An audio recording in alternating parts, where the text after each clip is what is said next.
একটা প্রতিবন্ধী তো তার করা উচিত না, আমি মনে করি। একটা কুকুরকেও তো এইভাবে পিটানো উচিত না। আইনকে যেভাবে আমরা বিশ্লেষণ করি না কেন, আইনের ঊর্ধ্বে কিন্তু আমরা কেউ নেই। যে এই যে পিটালা, আল্লাহ না করুক তোমার জীবনে এরকম একটা ঘটনা ঘটে যেতে পারে, আমাকে ভীষণভাবে কষ্ট দিয়েছে। আমরা একটা স্বাধীনতা বলছি, তবে এই স্বাধীনতা এই সময় শিক্ষার্থীদের মনস্তাত্ত্বিক এবং মানবিক জায়গাটা আসলে কেমন হওয়া উচিত? আপনি একজন গুণী শিল্পী হিসেবে কি মনে করেন? একটা ছেলেকে সেদিন দেখলাম, ও বলতেছে যে আমার মোবাইলটা কিছুক্ষণের জন্য পাচ্ছি না, সবাই মারতেছে আমিও মারছি।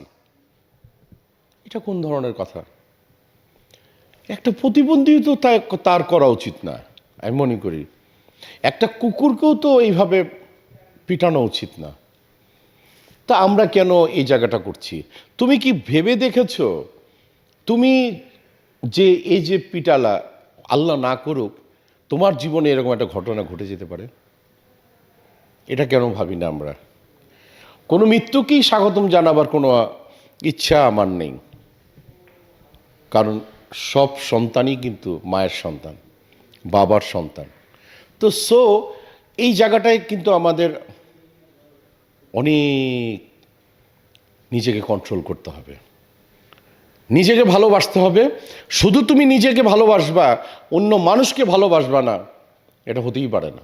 যে বিশ্ববিদ্যালয় বা ঢাকা ইউনিভার্সিটি বিদ্যাপীঠ, শিক্ষার আলোয় আলোকিত থাকে পুরো বিদ্যাপীঠটা।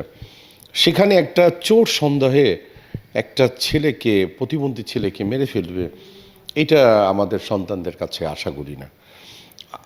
আইন তো আছে, আইনের কাছে দেওয়া উচিত, আমি মনে করি। আইনকে যেভাবে আমরা বিশ্লেষণ করি না কেন, আইনের ঊর্ধ্বে কিন্তু আমরা কেউ নেই।